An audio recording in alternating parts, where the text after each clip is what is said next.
बंगाल में अनुच्छेद 355 राष्ट्रपति शासन की मांग और वल्फ बिल पर विवाद। पश्चिम बंगाल में हाल के दिनों में राजनीतिक उथल-पुथल और सामाजिक तनाव ने सुर्खियां बटोरी हैं।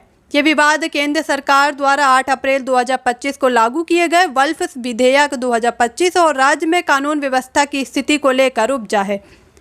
इस विधेयक का उद्देश्य वल्फ बोर्डों के कामकाज में पारदर्शिता और जवाबदेही लाना बताया गया है। केंद्र सरकार का दावा है कि ये संशोधन वल्फ संपत्तियों के दुरुपयोग को रोकेगा और उनके प्रबंध को और अधिक व्यवस्थित बनाएगा। हालांकि पश्चिम बंगाल की मुख्यमंत्री ममता बनर्जी सहित कई विपक्षी नेताओं ने इस विधेयक को अल्पसंख्यक समुदाय की धार्मिक स्वायत्तता पर हमला करार दिया है। ममता ने इसे लागू करने से साफ इनकार करते हुए इसे विभाजनकारी और संघीय ढांचे के खिलाफ बताया। ममता बनर्जी ने विधेयक के खिलाफ अपने रुख को और मजबूत करते हुए कहा कि उनकी सरकार अल्पसंख्यकों के हितों की रक्षा के लिए प्रतिबद्ध है। उन्होंने दावा किया कि यह विधेयक वल्फ बोर्डों की स्वायत्तता को कमजोर करता है और धार्मिक संस्थानों पर अनुचित सरकारी नियंत्रण थोपता है। उनके इस बयान के बाद राज्य के कई हिस्सों में रूप से मुर्शिदाबाद के जंगीपुर में विधेयक के खिलाफ बड़े पैमाने पर विरोध प्रदर्शन हुए। इस प्रदर्शनों में हिंसा की घटनाएं भी सामने आई, जिसमें पुलिस वाहनों पर हमले, पथराव और सार्वजनिक संपत्ति को नुकसान पहुंचाने की खबरें शामिल हैं। ममता ने इस घटना के बाद शांति की अपील की, लेकिन उनके आलोचकों ने इसे उनकी विफलता के रूप में पेश किया। राज्य में बढ़ते तनाव के बीच कुछ राजनीतिक दलों और नेताओं ने अनुच्छेद 355 लागू करने की मांग की।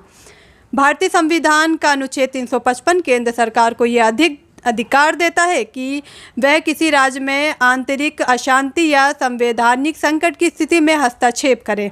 इसके अलावा कुछ नेताओं ने तो राष्ट्रपति शासन की भी मांग की है, जिसके तहत राज्य सरकार को निलंबित कर केंद्र सीधे प्रशासन संभाल सकता है। इन मांगों को लेकर ममता बनर्जी और उनकी पार्टी तृणमूल कांग्रेस ने तीखी प्रतिक्रिया दी है।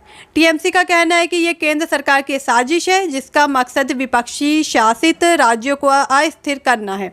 ममता के आलोचकों ने उन पर तुष्टीकरण की राजनीति का आरोप लगाया है। उनका दावा है कि ममता ने वल्फ बिल के मुद्दों को जानबूझकर तूल देकर अपनी सांप्रदायिक छवि को मजबूत करने की कोशिश की। दूसरी ओर ममता और उनके समर्थकों का कहना है कि वह संविधान के तहत अल्पसंख्यकों को मिले अधिकारों की रक्षा कर रही है। ये विवाद अब सोशल मीडिया और समाचार चैनलों पर व्यापक चर्चा का विषय बन चुका है, जहां लोग और नेता अपने अपने दृष्टिकोण रख रहे हैं। इस बीच राज्य में सामान्य नागरिकों के बीच भ्रम और तनाव की स्थिति बनी है।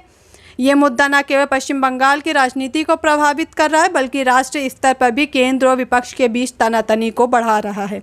आने वाले दिनों में इस स्थिति का विकास और इसका समाधान देश की राजनीति दिशा को प्रभावित कर सकता है।